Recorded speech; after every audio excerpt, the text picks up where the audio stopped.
আজকে দুপুরে তেলাপিয়া মাছ দিয়ে পটল দিয়ে রান্না করলাম আর সন্ধ্যার দিকে একটু বানিয়েছিলাম মোগলাই বাচ্চাদের জন্য। আর সকালে তো ছিল রুটি জাতীয় খাবার। সো হ্যালো এভরিওয়ান, আসসালামু আলাইকুম, welcome back to my another blog. আশা করি সবাই ভালো আছেন। আলহামদুলিল্লাহ আমিও ভালো আছি। প্রতিদিনের মতো আজকের ভিডিওটা সকাল থেকেই শুরু করব। তো আজকে সকাল সকাল ভাবলাম যে একটু রুটি বানাই। তো সকালে রুটি বানানোর জন্য আটাগুলো আমি খুব ভালো করে একটু প্রথমে সেদ্ধ করে নিচ্ছি। সেদ্ধ করে রুটি বানালে রুটিগুলো খুব সুন্দর নরম হয়, তাই আমি বেশিরভাগ সময় সেদ্ধ করে নেই। আটা সেদ্ধ করার সময় অবশ্যই আমি একটু সয়াবিন তেল দিয়ে দিই আর লবণ দিয়ে দিই। সয়াবিন তেল দিলে হয় কি আটাটা খুব সুন্দর নরম হয় আর রুটিগুলো খুব সুন্দর নরম হয়, ঠান্ডা হলেও অনেক সুন্দর নরম থাকে। তো আমি একটা একটা করে রুটি বেলে তারপর ভেজে নিচ্ছি। মাশাআল্লাহ আজকে রুটিগুলো খুব সুন্দর ফুলকো ফুলকো হয়েছিল। তো আমি বেশিরভাগ সময় ভিডিও কলে রুটিগুলো একদম ফুলে না, ভিডিও ছাড়া যতগুলো রুটি ভাজি সবগুলো রুটি ফুলে ওঠে। তো আজকে রুটিটা খুব সুন্দর ফুলে উঠেছিল। দুধ চা আর রুটি দিয়ে সকালের নাস্তাটা শেষ করলাম। আজকে আর কিছুই বানালাম না। তো দুপুরে রান্না করার জন্য চলে আসলাম। তেলাপিয়া মাছটা খুব ভালো করে ধুয়ে লবণ আর হলুদ মাখিয়ে নিয়েছি। এখানে পটলগুলো খুব ভালো করে কেটে ধুয়ে পরিষ্কার করে নিয়েছি। আর পটলগুলো আমি একটু লম্বা লম্বা করে রেখে দিয়েছি, শুধু মাঝখানে একটু হালকা করে কেটে কেটে মানে চিড়ে চিড়ে নিয়েছি।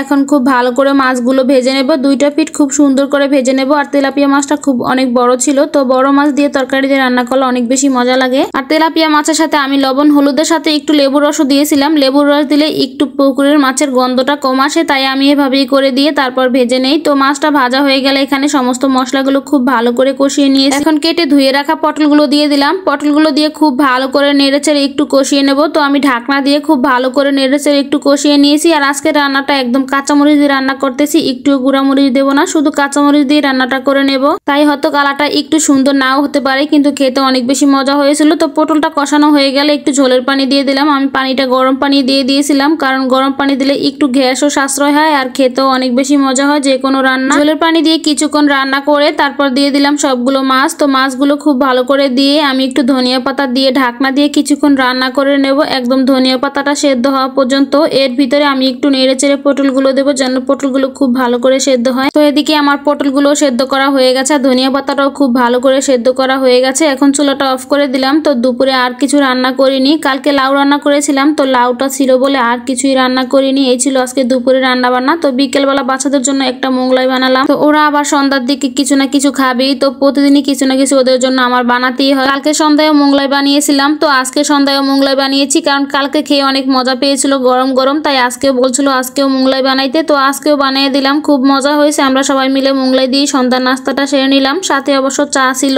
কিন্তু মোগলাইয়ের সাথে একদমই ঝাল দেয়নি, যেহেতু বাচ্চারা খাবে। আমার ছোট বাবাটা একদমই ঝাল খেতে পারে না, ঝাল ছাড়া আমরা মোগলাইটা বানিয়ে নিয়েছিলাম। তো পরে কাঁচামরিচ আর পেঁয়াজ কেটে তারপর আমরা মোগলাইটা খেয়েছিলাম। তো তখন অনেক বেশি ভালো লাগছিল, একটু ঝাল ঝাল ঝাল ঝাল না হলে একদমই আমার কাছে ভালো লাগে না, কিন্তু যেহেতু বাচ্চারা খেতে পারে না তাই ঝাল ছাড়াই যে কোনো খাবার বানাতে হয়। তো আজকের মতো এই পর্যন্তই, সবাই ভালো থাকবেন, আল্লাহ হাফেজ।